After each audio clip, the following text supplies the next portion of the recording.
আসসালামু আলাইকুম ওয়া রাহমাতুল্লাহি ওয়া বারাকাতুহু। আজকে আহ, পবিত্র শুক্রবার, জুমার দিন। তো আজকে রমজান মাসের তৃতীয় জুমা চলে শেষ হলো আর কি।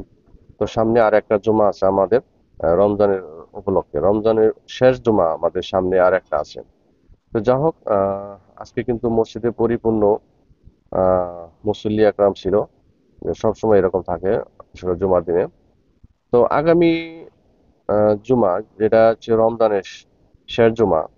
তো জানেন যে রমজানের শেষ জুমায় অন্যান্য জুমার তুলনায় মানুষের সংখ্যা, মুসল্লির সংখ্যা একটু বেশি হবে।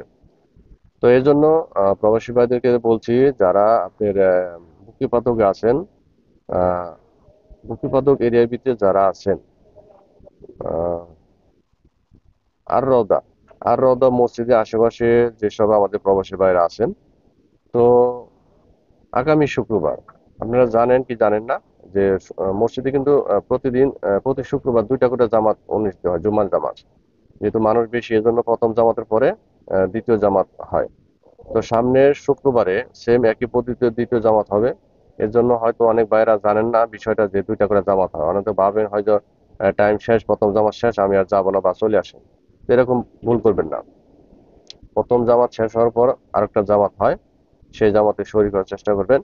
আর যারা আমাদের এই প্রবাসী বাংলাদেশি যেসব ভাইরা আছে, যে আপনি যদি এই মুহূর্তে এই ভিডিওটা দেখতে থাকেন, তাহলে এই ভিডিওটা দ্রুত শেয়ার করে দেন, যাতে সামনের যে রমজান, এই সামনের যে জুমা বারটা, এই জুমা যাতে সবাই শরীক হতে পারে।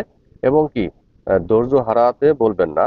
আহ, যেহেতু দুইটা জামাত, এই দুইটা জামাত আছে, প্রথম জামাত ফেল করলে দ্বিতীয় জামাতে আপনি জুমাটা আদায় করে নিতে পারবেন। এই জন্য ভিডিওটা তাদেরকে সবাইকে শেয়ার করে দিন, যে আপাতত তার জানুক যে মসজিদে দুইটা জামাত হয়। ঠিক আছে, মসজিদে দুইটা জামাত হয়, এটা আপাতত